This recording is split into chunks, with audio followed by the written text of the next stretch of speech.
So, ladies and gentlemen, if you've spent the last 20 years or so on pins and needles just waiting for the day when you'd hear that Nancy Pelosi is going to step down from her elevated position as Speaker of the House of Representatives, well, your wait may be at long last over. Tomorrow, we're going to find out whether the House of Representatives is taken over by a Republican majority, in which case we can weep for the state of our country. Yeah, I said it.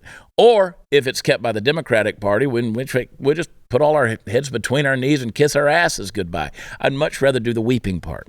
Truly, there is nothing more depressing than facing the fact that no matter who wins tomorrow, we all actually will lose a little bit. And let's not forget that among the pantheon of the puling and pusillanimous politicians we all look at and go, how the hell are they still in office? Pelosi surely must stand near the top of the bullshit mountain. Am I right? I think I'm right. Now, leave aside for the moment that she has enriched herself in astonishing and frankly suspicious fashion as a public servant who keeps adding digits to her figured salary every year after year. Cast your eyes away from the curtain of weird secrecy behind which she has done things like having her son fly with her on her ill-advised trip to Taiwan. You know, that story that fell down the memory hole faster than Jeffrey Epstein falling off his bed. Ignore, if you will, and if you can, the fact that her latest familial escapade into the weird and unexplained world involved her husband and a wild, crazy man, both in their underwear, getting into a violent struggle in front of the police so bizarre that it's led many to speculate that there was both hammering and nailing going on right there. Now, leave all of that aside, and if you still got a wildly incompetent crypt keeper aged booze hound who passes bills so she can read them, but only after she sobers up, well, right now, one of the top candidates to replace Pelosi, should she be cast down from her lofty heights, is Representative Hakeem Jeffries from New York. On the first day of this month, he met in secret with House Majority Whip James Clyburn from South Carolina, wherein they almost certainly sealed the deal for Jeffries while,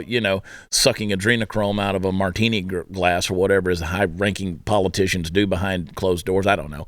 According to Politico, the 52-year-old Jeffries was concerned enough that he offered to fly to South Carolina to seek the counsel of the 82-year-old Clyburn. The young lawmaker wanted to gently make sure his elder in the Congressional Black Caucus knew of Adam Schiff's quiet campaign, and to even more gently warn Clyburn about the risk of splitting votes between them and opening a path for the ambitious Californian. That's what they said. Now, that's from friggin' Politico. No friend to the right side of the aisle, folks. The long knives are out, and nobody seems to care too much who knows about it, and under normal circumstances, it would be pretty obvious that Pelosi's time had come.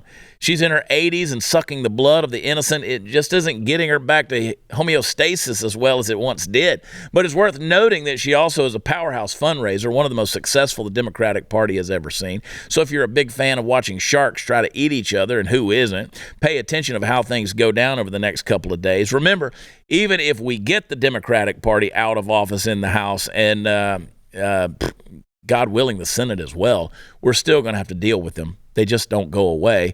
Nor should they, actually. Ultimately, I'd like to see a lot of them lose their jobs to more competent Democrats with better intentions. But hell, I feel the same thing about Republicans at this point. Yeah. So basically what I'm telling you guys is even the Democrats are ready to get Pelosi out.